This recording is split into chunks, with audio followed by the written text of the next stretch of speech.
I'm Tiffany, I'm a mother of 3, and I don't really get out much. My freaking kid crapped her pants on the way over here, so we had to pull over, and I had to like throw her crappy pants in a bush. This is my husband's shirt. All my clothes are in a pile somewhere in my room of laundry that I'm never gonna do. Like, oh my God, did we just become best friends? Yep. Do you wanna go do karate in the garage? Yep. My name is Tiffany, and I am a recovering drug addict. I was addicted to drugs for 10 years, and I have 5 years clean. I am not a doctor or a psychiatrist. I am an addict. But I feel like somebody out there needs to hear what I want to share with you today, and that's why I'm in my closet in the middle of the night making this video. When I thought of addicts or addiction, I thought of like homeless people living on the streets, breaking into your home, stealing your things. Like I never in a million years thought that it could be me. My childhood, in my child eyes, it was magical. My parents were great and they were funny and they were wonderful. In hindsight, as you get older, of course, there's things where it's like, wait. But at the time, I had no idea. I was a cheerleader. I was really cool. I had great friends who were making the right decisions. When I was 17, I had my first sip of alcohol. That sip altered the course of my life forever. It woke up a part of me that I hadn't realized was there. I felt nothing, and it was like a magical feeling. And within 2 months, I had completely dropped out of school. The next 10 years was just a downward spiral of destruction. When I was around age 20 is when I was introduced to my drug of choice. That was ultimately my downfall. My friend gave me a pill for the first time and said, take this, you'll love it. And I was like, okay, you know. Eventually, I stopped doing pills because I wanted to and started doing them because I had to.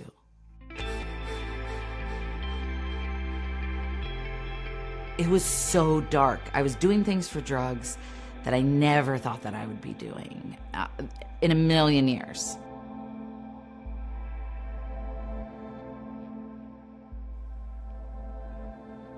So they brought me to the jail.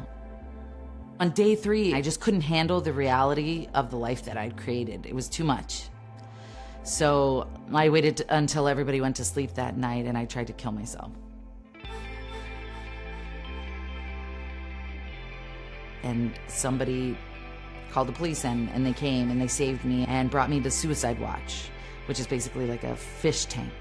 And they take away everything and just put you in a suit that you can't hurt yourself with. They took my glasses, I was blind. And so I was literally just like detoxing on the floor of Suicide Watch, just begging somebody to please come kill me. I couldn't imagine living another moment.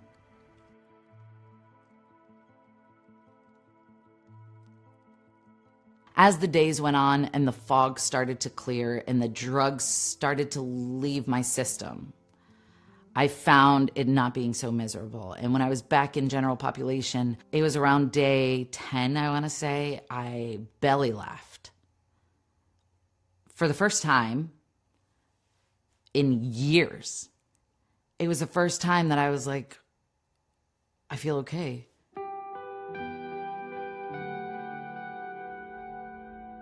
And so after 120 days in jail, I was picked up from the rehab and I went directly to a 6-month residential treatment program. Tiffany Johnson.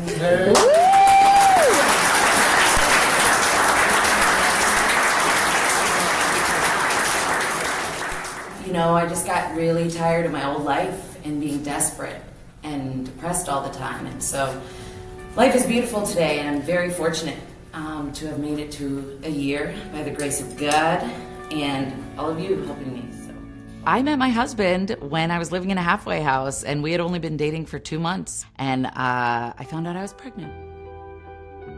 So that was not part of my plan either. I was like, I can't do this. And then I went and told him about it, and he was like stoked. And I was like, I'm in a halfway house. Why are you so excited? Like, what are we gonna give this baby? What are you doing? And he's like, I feel like it was fate. I was like, okay, I prayed and I was like, listen, I don't get it, but if I am supposed to do this, please give me the strength. And suddenly I wanted this kid more than I wanted anything. And so I got a job. I started busting my butt. I moved in with him out of the halfway house. We got married 3 months after I found out I was pregnant. Your head.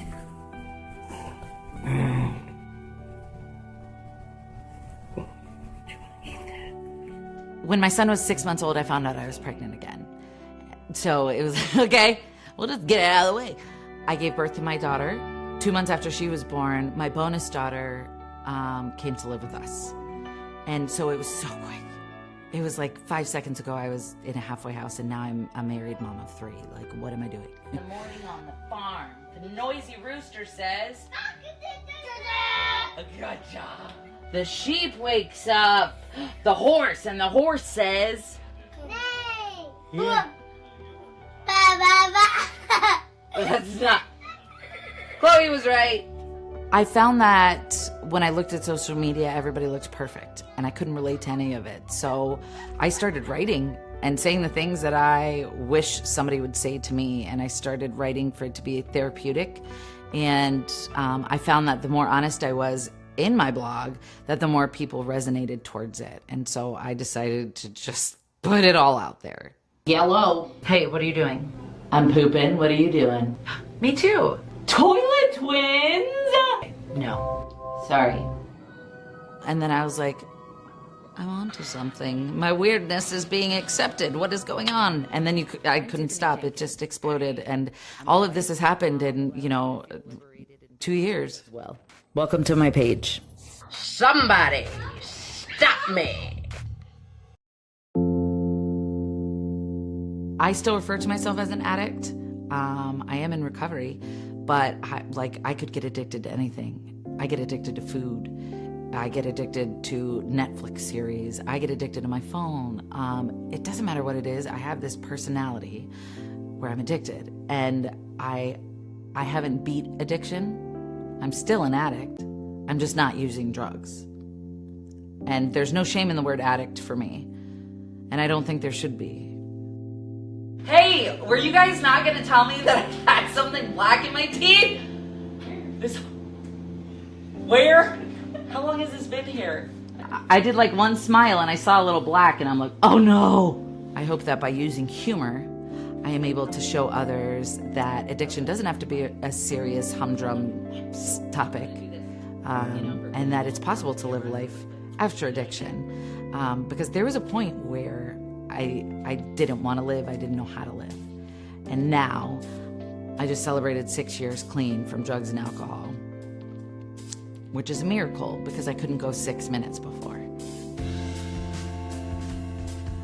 My experiences have made me better in every single way. I think I am a better person today than I would have been had I not gone through all the darkness, because I learned so many lessons. I learned the meaning of being truly grateful, because when you come from nothing, you really appreciate what you have. And I take all of those experiences that I went through and I use them on a daily basis to help me be a better person.